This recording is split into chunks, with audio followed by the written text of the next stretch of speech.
Welcome to student dictation 5 second बाद शुरू होगा। Ready start.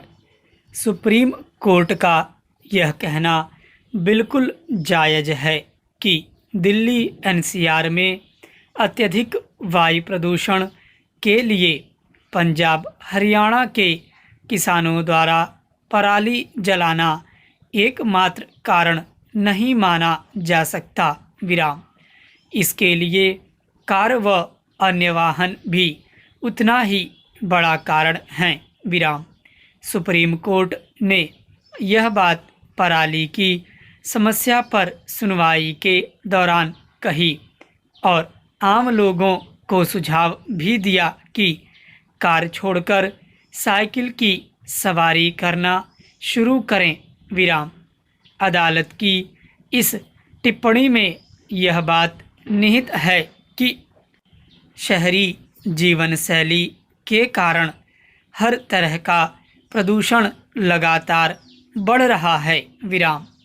पिछले दिनों सुप्रीम कोर्ट की सख्ती के बाद केंद्र व राज्य सरकारों ने कई तरह से किसानों को समझाने की कोशिश की थी कि पराली न जलाएं, पर इसका कोई असर नहीं हुआ। विराम। आखिरकार जब अदालत ने सुप्रीम कोर्ट के पूर्व न्यायाधीश की समिति बनाकर इस मामले की निगरानी का जिम्मा उठाना चाहा, तब केंद्र सरकार कानून बनाने के लिए आगे आई। विराम। सरकार ने अदालत को बताया है कि इससे संबंधित कानून लाया जा रहा है जिसमें प्रदूषण फैलाने वाले को 5 साल तक जेल या 1 करोड़ रुपए जुर्माना या दोनों की सज़ा देने का प्रावधान है। विराम। इसके बाद यह कहा जा सकता है कि केंद्र सरकार इस मामले में सख्त हुई है। विराम। सवाल यह है कि क्या यह प्रदूषण रोकने के लिए काफ़ी होगा। प्रश्न। Para change. कुछ समस्याओं का समाधान सिर्फ कानून बनाकर नहीं किया जा सकता। विराम। यदि ऐसा होना होता तो समाज में कई तरह के अपराध समाप्त हो चुके होते। विराम।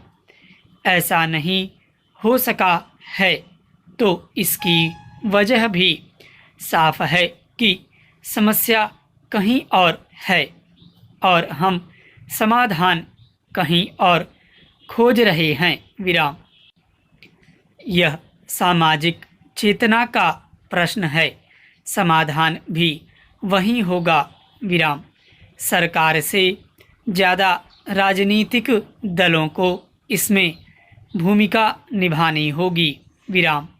यह दुर्भाग्यपूर्ण ही है कि वर्तमान राजनीति अपने वोटरों की नाराज़गी का जोखिम मोल नहीं लेना चाहती और उन्हें शिक्षित करने के अपने कर्तव्य से मुँह चुराती रहती हैं। Para change.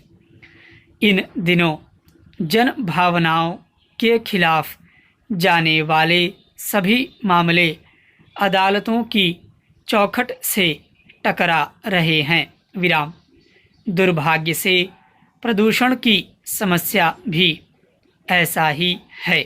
विराम। हो सकता है अदालत की सख्ती का कुछ असर हो जाए और एक हद तक दिल्ली एनसीआर की हवा जीवन के अनुकूल बनी रहे। विराम। यह अदालत की सख्ती का असर ही है कि वहाँ हवा की गुणवत्ता आज जिंदा रहने लायक बची हुई है। विराम। बसों में सीएनजी अनिवार्य करना हो या डीजल गाड़ियों पर प्रतिबंध शीर्ष अदालत की सख्ती और कुछ सजग नागरिकों की कोशिश ही मानी जाएगी। विराम। राजनीतिक दलों और सरकारों ने तो जनता को उनके हाल पर छोड़ ही दिया है। स्टॉप।